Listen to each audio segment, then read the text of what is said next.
For quite some time now, users on the internet have been eating shit on an almost daily basis. It's served up piping hot and fresh right to our table by the content providers, the middlemen of the internet. Be it Facebook or Reddit, YouTube or Twitter or Instagram, each one of them seemingly changes their terms of service at the drop of a hat, instituting seemingly more and more aggressive, draconian measures to limit what you say and how you behave on their website. And we have no real recourse to address this. Because why would we? They hold the power, they have the money. And because of this, we have no leverage. And when you have no leverage, they have nothing to fear from you. And fear, well, fear is a great motivator. Fear is what makes somebody afraid to act.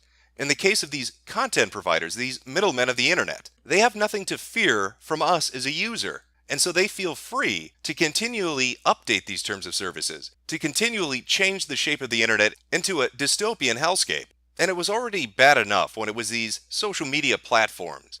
But over the last few days, we've seen a shift in attitude from companies like Cloudflare and DigitalOcean as they choose to pull their services from alternative websites. Now, some of these sites, like the Daily Stormer and Patreon, are despised by a great many people. They are considered vile for a host of reasons. But up until now, these corporations and these companies have stayed relatively neutral and hands-off. However, we're seeing the emergence of a new tactic. Not only will we be driven off of the major social media platforms now, but more and more alternative sites are going to be pulled down. While it may start off with something you deem vile today, while it may be a Daily Stormer or a Patreon, believe me, as time goes on, new rationalizations will appear that will justify them doing this to other alternative websites.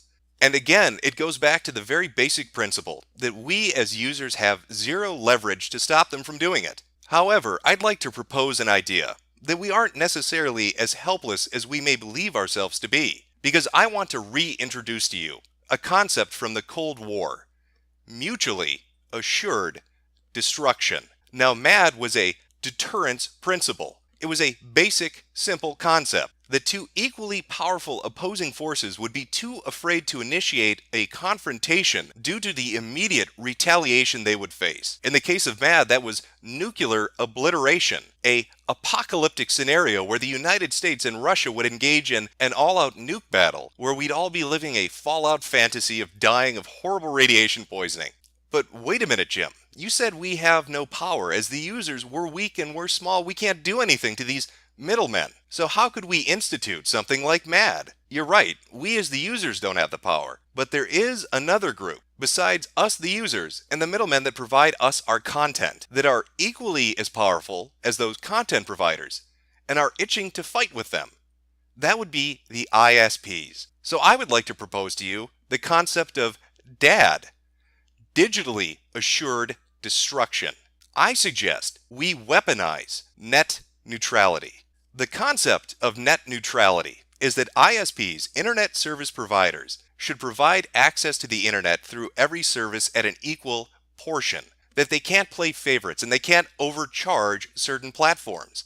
Now, every company that's on the internet likes that idea because they don't want to be the company that an ISP says, hey, you're getting a little too much traffic, we want you to pay us more money for it, or we're going to slow down service, resulting in your users leaving your platform. So it makes perfect sense why the middlemen, the content providers, would hate net neutrality. Now, for the longest time, it wasn't these major corporations, it was us, the users. We were the ones fighting against ISPs getting that kind of power and being able to play an economic game of warfare with all of these Silicon Valley shitholes. But if we're going to be censored anyway, if we're going to be driven off of the main social media websites, if we're going to have our alternative websites taken from us, if we're going to be made voiceless and set adrift in the digital ocean, then why don't we just threaten to burn the whole fucking thing down? And we can do that by threatening to side with the ISPs, by dropping our resistance to them wanting to get their hands on net neutrality. We can set up the scenario where they're too afraid to fuck with us, because if they censor us, we will allow the ISPs to censor them. They like to say that actions have consequences. I've heard that now for the last 4 days, as they have repeatedly said, in relation to people and opinions that they don't like. Actions have consequences. Well, I propose the idea of teaching them what consequences actually look like. If they want a draconian shithouse system, let's give them one. If they want to see what it feels like to be powerless and censored, let's show them that. Let us use digitally assured destruction, the threat of it, to get some leverage back as the users and to slow down this process to an Orwellian shit nightmare that they are currently sailing us towards. Let us weaponize net neutrality.